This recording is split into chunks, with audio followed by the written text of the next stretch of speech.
Welcome to the Extra Mile podcast for bar exam takers. There are no traffic jams along the Extra Mile when you're studying for your bar exam. And now, your host, Jackson Mummy, owner of the Celebration Bar Review. Well, hey, everybody. Welcome to episode 262 of the Extra Mile podcast for bar exam takers. This is your host, Jackson Mummy. Glad to have you with us. We've got just a few days now, countdown in that final week, the final stretch to the July 2019 bar exam. And in today's episode, we're going to be talking about 10 last-minute tips for bar exam success. So I hope you'll stick around for those. Some last-minute thoughts, things you should be doing in this final week and right up through test day itself. So stick around. We'll talk about that in just a minute. I do want to let you know that our podcast episodes are provided to you in both audio and video format. If you'd like to watch the podcast, you can do that by going to celebrationbarreview.com/262. That's the episode number. And if you prefer to listen to the podcast, you can do that on Apple iTunes, on iHeartRadio, radio.com, Spotify, and a lot of other places where podcasts are syndicated. And make sure to subscribe if you're listening so that you don't miss out on any of the episodes. If this is your first time on the podcast, we're glad to have you with us. We come to you every week about this same time to talk about all things bar exam related. And before we jump into today's message, I want to let you know that this episode is brought to you by our special webinar. It's called Do Something Different. Make the next bar exam your last bar exam. It's a 90-minute webinar designed to show you the 4 steps that successful bar takers follow in order to pass their exams. You'll hear from those students in their own words. You'll see step-by-step what they do. You'll have a roadmap that you can follow to success. It's an effective step-by-step plan to passing your bar exam. Now, it's completely free to attend, and we have set this up so that you can watch it at the day and time of your own choice and your convenience, but you do need to register. And you can register by going to the show notes on either the video or audio pages of this podcast. Click there to register, or by going to celebrationbarreview.com/webinar. Again, that's celebrationbarreview.com/webinar, and you can register there. And then we'll see you on the webinar. Some great information. We've provided this webinar for thousands and thousands of people, and I really hope you check it out if you're taking your bar exam in 2020 or beyond. But of course, a lot of you today on the podcast are taking your exam in just a few days. And so I want to jump right in to our message today to talk about 10 tips for bar exam success. And you see, if you're watching the video, I've got a picture of one of the bar exam centers, I think probably in California behind me. It's really not, it could make you kind of a little shaky, can't it? Just looking at the room itself. And so I wanted to talk about 10 things that I think you can do at the very end of your studies to make sure that the days of the test go as well as possible. So let's get right into them. The first thing I think you want to do as soon as you're hearing or seeing this episode is to set a routine for yourself from now through the exam itself. And what I mean by setting a routine would be this. I want you to begin getting up every morning at the time when you will get up on Tuesday, Wednesday, or Thursday, if necessary, of the bar exam, and to do it in the time zone that you're going to be in. Many of you are changing time zones to take the exam. You should start living in that time zone right now. So set your morning routine for that time you're going to get up. Have the breakfast every morning that you plan to have on test day. Keep it simple, keep it nutritious, but do the same thing every day. If your normal morning routine is to go to Starbucks, you may not be able to do that on test day. So you want to break that habit and do whatever is going to be working for you at the test itself. Then I want in your studies that you set a routine that will match the bar exam. That is, I want you actually into your studies no later than 9 a.m. In the time zone that you're going to be taking the test. And I want you to do a 3-hour study session. Then when you're done with that 3-hour study session, I want you to take a break of an hour to an hour and a half. And then I want you to do a 3-hour afternoon study session. Now, obviously, that mirrors the exam format in every jurisdiction or nearly every jurisdiction. Then take a couple of hours for dinner and do any other additional studying that you're doing for that day, but no more than 3 hours. But go to bed at the time that you will go to bed on Monday night and Tuesday night and Wednesday, if that's applicable. So if you're a Texas bar taker, you've got a Thursday day of the exam, you're going to have 3 nights. But in any event, go to bed at the time that you're going to go to bed on exam days in the time zone that you're in. So why is it important to set a routine? You want to get into the sense of doing the same things every day so that you don't have to think about them, so that they're automatic, and so that your body has had a chance to adjust to all of those things. Along with setting the routine, what happens is it makes the test days seem more normal, more natural to you, less out of the ordinary. I think it's really difficult to be up all night in the week before the exam and then suddenly trying to get yourself to fall asleep at 10 p.m. on test days. Very difficult to make that switch. And I talk to lots of people who say, I wasn't able to sleep during the bar exam. And I say to them, well, what kind of a sleep routine did you set before the exam? Almost invariably, they say I didn't have one. So this is an important step, and you can go ahead and do that. But start with that today. Don't wait a single day. Make sure that you use every day between now and the exam to set that routine. All right, tip number 2 is to plan your food. Now, I mentioned it briefly when I said figure out what you're going to have for breakfast. I should have said figure out what you're going to have for lunch and dinner as well. But the idea here is to plan your food for the days of the exam. In general, you should eat very simply and very plainly.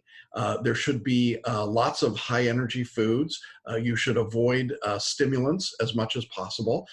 You should avoid carbs and sugars, things that are going to make you fall asleep in the afternoon. It's a good idea to figure out what foods are best for you and then pack those foods to bring with you if you're traveling to a hotel or somewhere else. Now, if you can't carry them on the plane with you, if you're not driving to your test location, then plan to get into that test site center and go find a grocery store and get the food that you need.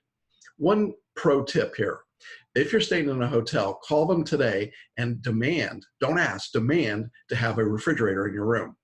This will make all the difference in the world to you, trust me. But what you want to do is get the things that you need to have your own breakfast. I think this is particularly important because it is very anxiety producing to sit in a large hotel restaurant on test day with other bar takers. The service is slow, you're anxious, there's way too much nervous energy in the room, it's just a bad situation, and the food is usually not very good. So figure out your own breakfast meal. For lunch, I would keep your lunch really, really simple. I'd keep it high energy, proteins, just enough carbs to keep you going, and really avoid sugars and stimulants as much as possible. For many of you, you'll be able to walk back to the hotel or where you're staying and have a good lunch. If you can't do that, pack something that can sit in the car if you've driven to the site, or have someone come and bring you your lunch if that's possible, if you're taking the test from home. It's a great idea to have a backup person, by the way, for the exam. The person that wakes you up in the morning, drives you to the test center, checks on you, prepares your meals if that can be done. If you've got that ability, go ahead and do it. Use them as a second to help you. But in any event, plan your food and plan your meals. I think I would say the same thing about dinner on Tuesday night that I would say about breakfast on Tuesday, Wednesday, or Thursday, which is if you can avoid the hotel, it's a good idea to do so. If you're in a situation where you are away from home, go to a restaurant away from the bar hotel. Go someplace quiet, don't drink, have a quiet, simple, easy dinner, and then go back to your hotel room and do some light studying before you go to bed for that night at the time that you've been practicing going to bed. Now, if you're in our course, you're going to do some photo readings, some warm up and practice and so on. But the point is that you want to make sure that your food plan is not something that throws you off your game. I've had way too many people tell me that they suddenly went crazy and started eating all sorts of foods that they'd never tried before, and then they got sick, or they had digestive problems, or they just felt out of sorts and didn't have the energy that they needed. Now, along with planning your food, I would also say plan your medications. If you are on any kind of medication, continue taking it. Do not stop taking a medication without explicitly talking to your doctor or medical provider, telling them what's coming up and telling them what you're planning to do. Again, I hear from people routinely who tell me, oh, I stopped taking my XYZ medicine for the 3 days before the exam and the exam itself because I didn't want to feel X. And that's really a bad idea. Unless you are a doctor, a medical professional, you shouldn't be self-dosing. And it's a real mistake to stop or start a medication during exam week and during the exam itself. So just as you plan your food, make sure you plan your medications. Make sure you've got the right medications that you need. Continue to take them all the way through. If you think there's some reason to not take your medications, talk to your doctor today. Get with them today. Talk about what you could do, what will work or not work. Maybe there's something else that you should be doing. So just plan ahead is really the point. All right. As important as that is, number 3 is probably less important, but causes way more controversy, and I just can't resist and help myself. Number 3 is dress for success. I know this drives people absolutely nuts, but here's my take on it. And I admit that some of this is coming from a curmudgeonly old man. I think you should dress for the bar exam like you dress going to court. Did he just say that? Yes, he did. You see, here's my view. The rest of your life, you're going to be dressed up when you go to work or when you go to court. I think the first day of the bar exam is the first day of the rest of your life. Why not dress like you're coming to go to work? So that means if you're a gentleman, you should be wearing a tie, a collared shirt. You could wear a sport coat if you want, but the point is that you're dressed up. Good slacks, not jeans. Certainly not flip-flops, and certainly not looking like you're one of the contestants on The Bachelorette. For the women, I think it means wearing your go-to-court clothes, your power suit, the things that make you feel powerful and affirming. Now, does that mean that your favorite Lululemon sweatpants or yoga pants are inappropriate? Probably. Just in the same way that the airlines think some of those clothes are inappropriate, the bar examiners tend to think some of those things are inappropriate. And there have been some amazing and outrageous things that people wear in the bar exam. And in fact, if you're watching the video and you're looking at the room behind me, which was taken from a bar exam, you notice there is no one dressed for success in that room. How many of those people would you hire the way they're dressed? Not very many of them. Certainly not to be a lawyer. So in my view, dress up. Now, here's what happens. I've said this for years, and I've had students who do it, and they come back and they go, oh my God, it was crazy. People are asking me questions because they thought I was a proctor. Proctors were coming up to me asking if I was a judge or a law professor. I mean, they treated me differently because I was dressed this way. People were not sure what to think about it. They were stunned. Some people thought, oh my God, was I supposed to dress this way for the exam? If you're not in Virginia, the answer was no, you're not. But there was a real change. And what the interesting thing is that more than once, I've had students tell me after the exams, and when we're talking to them about their success, that they felt like they had dressed for success. And it was a way of affirming their own ability. It was a way of affirming their right to be in the room. It was an affirmation of their skill set. And I think that's really important. I think that the way you dress really does set a tone for what you're doing and for what you expect to happen in the exam. Does it mean you're going to be slightly less comfortable than if you were in your sweats and your sweatshirt? Of course it does, but it's okay. You're going to be uncomfortable when you go to court. And if you think you're going to show up in court wearing your sweatshirt and your Lululemons, you're in for a big shock. So I think it's a good idea, and I would encourage you to do it. And then you can tell me what a crazy person I am afterwards, after you've passed. All right. Tip number 4 is to scout ahead. For most people, going to the test center is a new experience in some form. Even if you've taken the test before, each administration of the test is a little different. The rooms are set up differently. There are different things going on. And so I think it's a great idea to go to the test center on Monday. Now, that might mean that you have to travel into a test center a few days early. I think that's a good thing. We don't have weather problems, obviously, for the July exam like we do in the February exam, but it's a good idea to make your travel reservations so that you get in early. And if there's any delay with an airplane or weather or just equipment problems, you're okay and you're not pressed. But by scouting ahead, I really mean finding your way from wherever you're staying to the test center. Now, if you're going to be taking the test from home, that means taking the route from home to the test center at the hour that you're going to be taking it. Time it out, figure out what you got to do, use Waze, find out what you have to do, find out where you park your car, find out whether or not it's covered parking or it's out in the open, find out where you can keep things and store your materials. And by the way, don't bring anything into the test center, nothing. Don't bring your phone. Leave the phone in the car. Leave the phone in the hotel room. Don't do that. But I digress. In any event, I want you to scout it out. I want you to look around. What restaurants are in the area? Where can you find a comfortable place to go for a downtime or a break? All of those things really help, and they reduce your discomfort on test day. If you know where you're going and what the room looks like, you're way ahead of the game. Now, that also means in some jurisdictions, you have to come in early to have your computer checked and certified and left overnight. So make sure that you're aware of all of those things, you've scheduled enough time, and you do that scouting in advance to give yourself just the comfort that you know what's going to be happening. It makes a big difference. It's not a big thing to do, but it's another item to check off your list and just not have to worry about it at all. All right. On the morning of the exam is where our next tip comes in. And this is what I call a morning mindset. You know, there's a lot of anxiety, there's a lot of adrenaline, there's a lot going on, particularly on the first day of the exam, so on Tuesday for most of us. And what happens that morning when you get up, wherever you have slept, you're now trying to get into the mode of getting ready for test. So you put on your suit because you followed tip number 3, and you've had your good breakfast, you've planned your food, that's tip number 2. But before you leave wherever you are going, there's a couple things that I think are helpful to do. One is do a few multiple choice questions, even if it's not a multiple choice day, but just do a few questions to get your brain lubricated and oiled up a little bit. That's a really important piece of just getting yourself thinking and focused and working. And I'd say maybe 10 or 15 minutes is more than enough time to do that. And don't worry about whether you're getting questions right or wrong. It's just doing them. It's just getting your brain in that set. Now, if you're in our course, we've got a number of other tools to help you with your mindset.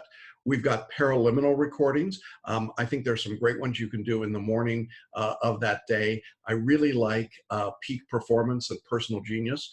This would be great to do in the morning while you're still in bed before you get up and start the morning. And if you're going to do those, do them every day because you're setting a routine right now. I think that another tool you can use is that we've got a series of self-help videos, self-care videos on the site. Go ahead and jump onto those and do one of them. There's a 5-minute drop-in, there's a circle of excellence, there's visualizing the new behavior generator. They're all relatively short videos. And I would do one of those in the morning before you leave for the test center. I think it's a good way to get your mind in that particular mindset.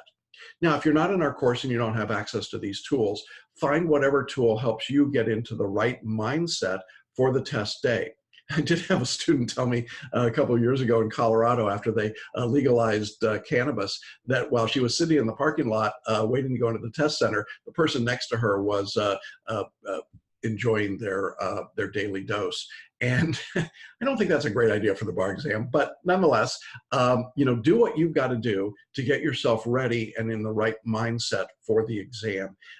Take advantage of the tools if you're in our course that we provided for you, all of which, by the way, are legal in all 50 states. So morning mindset is really an important thing to do. And of course, give yourself enough time in the morning to get to the test center and be comfortable. All right, halfway through our 10 tips. Tip number 6, I call it stay in your lane and avoid the drama. Look, there will be drama at the bar exam. There is always drama at the bar exam. I can give you a few quick examples. There was an earthquake during a bar exam in California a few years ago, right in the middle of the test. There are often medical emergencies during the test. There are problems with computers. That's a big one. Exemplify, which is sort of the value jet of the computer testing industry. They just keep changing their names after each disaster. Exemplify has had all sorts of problems with their testing software during the exams. These things happen, and they happen relatively routinely across the country. After every exam, I know I'm going to hear from a certain number of students who report back that there was some crazy thing that happened at their testing center, construction outside the room, or fire alarms going off. I mean, you can pretty well name it. A lack of a clock in the room, proctors that couldn't speak English. I mean, there's a wild number of things that happen. My point is that if you expect drama to occur, it's not so upsetting to you when it happens. You just kind of laugh, shrug it off, and keep going. I'm not sure that you want to laugh at an earthquake, but if the earthquake is over and you're still in one piece, keep working. Don't stop. The examiners have not typically provided extra time anywhere in the country for any emergency. So whatever happens, just keep your head down, stay in your lane, and avoid the drama. Now, staying in your lane also means not getting involved in the side chatter that goes on either before, during, or after the exam. Before the exam on social media, there's a lot of chatter. Don't be looking at it. It doesn't do you any good at all. when you're at the test site, I would just take a pair of headbuds or earbuds, put them in your ears, put the wires down in your pocket, even though there's nothing in your pocket because you are not bringing your phone to the test center, but just put them in your ears. And when people come by and want to talk to you, just point at your earbuds as if you're listening to something, and they'll leave you alone. You don't need to get into the conversations with people, even people you know, like and see. Don't get into the conversations. There's no point. You're in your own world. It's your own private exam, and you don't need to get engaged with what anybody is doing or anything else. The other part of staying in your lane and avoiding the drama is don't be the one that creates the drama. And what I mean by that is be smart. Please leave your phone out of don't take it into the test center at all. Don't take your backpack into the test center. Don't take bar review books into the test center. Don't take anything except your ID and your bar exam admission ticket. That is it. That's all you take in with you. Everything else stays out. If you bring something else, you are inviting drama. And I am telling you, it will come back to bite you at some point. Don't do it. Just be as quiet and simple and to yourself as you can. And when you see the people sitting by the doorway of the bar exam room, still highlighting and making notes and flashcards and mumbling to themselves, just think to yourself, there, but for the grace of God, go I. And do your work and stay out of their drama. People will try to draw you in. They will try and post-mortem the exam with you at various stages during the days of the test. Don't engage in that at all. I strongly suggest that you keep all of your meals to yourself and not be with other bar takers. In fact, I think it's really good to be with family or friends that are not bar takers because it forces you to get out of that mind field, if you will. Minefield. Well, that was good. A mind field. I like that. Okay. Stay out of the minefield. All right. Tip number 7, be a timekeeper. When you get into the test room, find out where the clock is, identify where it is, and when you start doing some mental calculations, I can tell you that you will not start at 9 a.m. in your time zone, right at the peak of 9 a.m. It won't happen. They have to give instructions. They have to do a variety of different things. And so you're going to start somewhere typically between 9 and probably 9:20, 9:25. Whatever that time is, make the calculation initially. As soon as they say go, figure out the 30-minute increment or the 60-minute increment or whatever time increment you need, but write it down on a piece of paper. And so if you start at 10 minutes after 9 and you've got a 30-minute essay, you're going to finish at 9:40, and write that down and be aware of that time. You keep track of your time. Don't let the bar examiners tell you the time. They make mistakes. In some jurisdictions, they don't even have the clock in an easily viewable place, and so you got to listen to them. But you be aware of what they tell you the time is when you're beginning and go from there. Now, people ask, can I bring a watch in? These days you can't. It's essentially, and you want to look at the rules, but any kind of a device like this, no way it's going in the room. So just be aware that you've got to be watching the time and seeing where the time is. If you need to know a time count, you can always raise your hand, have a proctor come over and say, I need to know the time. You're entitled to ask that question. So be aware of time, and then be not only aware, but working in those time frames. If you've got 60 minutes for an essay, spend 60 minutes. When you've got a performance test, it's 90 minutes. Use those time frames that have been given to you. Don't spend 35 minutes on a 30-minute essay, and so on. Okay. Number 8 also has to do with timing, but this is what I call scheduling a pit stop. Now, if you're in our course, we've shown you how to get through the multi-state, for example, in 2 to 2.5 hours. And if you're not in our course, you might be wondering, how in the world do they do that? Yeah, well, hopefully you'll be successful on the exam and you won't ever have to learn. If not, come and see us after the exam. But in any event, you should have time left over, certainly if you're in our course, to make a pit stop, even if it's not going to the bathroom, even if it's just putting your head down on the table for a few minutes. But these should be scheduled points in time. And if you think you're going to use all 3 hours of the exam time, then you should still schedule a 5-minute pit stop somewhere along the way.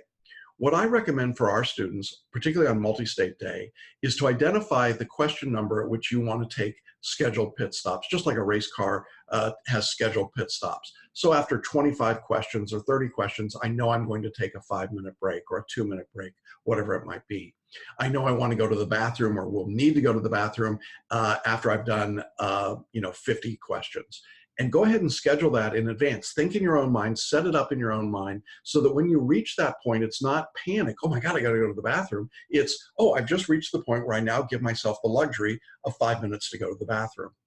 These scheduled pit stops make a big difference. They clear your mind, they get your focus back, they get your energy back, and I think they make a huge difference in your ability to get through the session in the most efficient way possible. But I think it really helps to schedule them rather than to just have them happen randomly. A scheduled pit stop on an essay day might be after every hour and a half of essay writing, regardless of the structure, 30 minutes, 45 minutes, or 1 hour essays. I'm just going to stop and take a 2-minute breathing break. And these breathing breaks are literally nothing other than closing your eyes, focusing on your breath, breathing in and out, relax, 3, 2, 1. If you're in our course, we've talked about some of those skills and tools. So they're great ways to help you focus and be ready and get your energy back for the next section of the test. Now, along with these scheduled pit stops, I think you also want to schedule what you're going to do on your lunch hours on Tuesday and Wednesday or Thursday if it's necessary. If you're in our course, I strongly suggest you use the 10-minute supercharger. This is a energy rejuvenating paraliminal. It makes a huge difference. It only takes 10 minutes to listen to, and it really does perk you back up. It gets you sharp and ready to go. Really encourage that. And it only is a 10-minute listening exercise. So I really encourage that if you're in our course to do that. You could also certainly go back and listen to one of our self-care videos just to get yourself sort of pumped back up. So it's a good idea in that lunch break to make sure that you are rejuvenated before you go back in for the afternoon. And that leads me to tip number 9, which is related, and that is to finish strong. I know that the bar exam is mentally and physically grueling. If you're in a 2-day test, that's plenty. If you're in a 3-day test like Texas, it's brutal because those essays come up on day 3. But regardless of the structure of your exam, the last afternoon of the last day is very difficult for almost everyone, regardless of whether you're doing multi-state questions or you're doing essays, whatever it might be. It's really important that you finish strong. Don't let up at the end. Run through the tape. Give as much energy to that last afternoon as you did to the first morning of the exam. And I know that that takes a lot of concentration. It takes a lot of intentionality. It's easy to start drifting and lose your focus and start thinking about the flight home or the drive home or what your life after the bar exam is going to be. Or if you're a sort of an Eeyore worst case scenario, oh my God, I realize I failed and now I've got this last session to do and I've already given up in my own mind. Don't do that. Finish strong. Finish with as much energy and enthusiasm and integrity as you can bring to the process. And one of the reasons for that is that I want you to walk out of the test with your head held high. You will have done everything you can do, and it will then be up to the examiners to make their own determinations. But you don't want to leave thinking that you left something on the table, that you didn't do all that you could have or should have done. And so it is important, I think, to finish strong, to be intentional. This is the last essay I'm writing or the last 10 multi-state questions that I'm taking, and I'm going to do them with as much focus and energy as I brought to the first set of questions way back on Tuesday morning. And it will seem like a long time ago, even if it's only Wednesday afternoon. So be sure that you continue and finish strong through every session of the exam. Finish strong on Tuesday morning and Tuesday afternoon. Finish strong Wednesday morning and Wednesday afternoon, Thursday morning and Thursday afternoon, if that applies. But finish strong.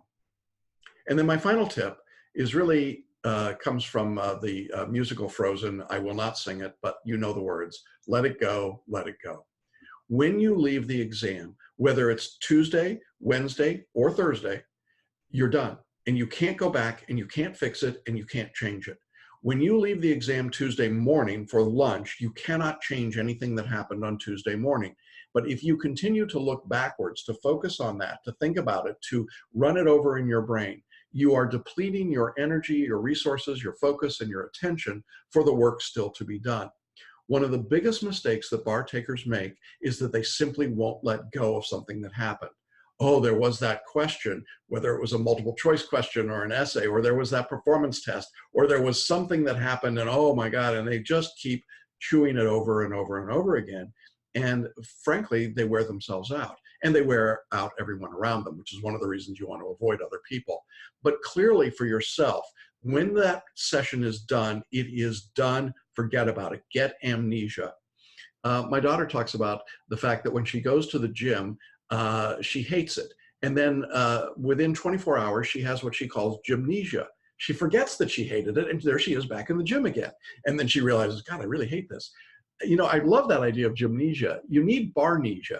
You need to just forget it when it's over and then get back in for the next session. Don't keep replaying it in your mind. Now, I know some of you are going to want to talk to me about it or your bar review course about what happened in the exam, and that's fine. We're here. We love to hear what happened. But the truth is, you don't have to keep it in your brain to tell us. It's not necessary. We'll be just fine without you telling us. The reality is that for yourself, you need to let go of it so you can put all of your attention on what's still to come.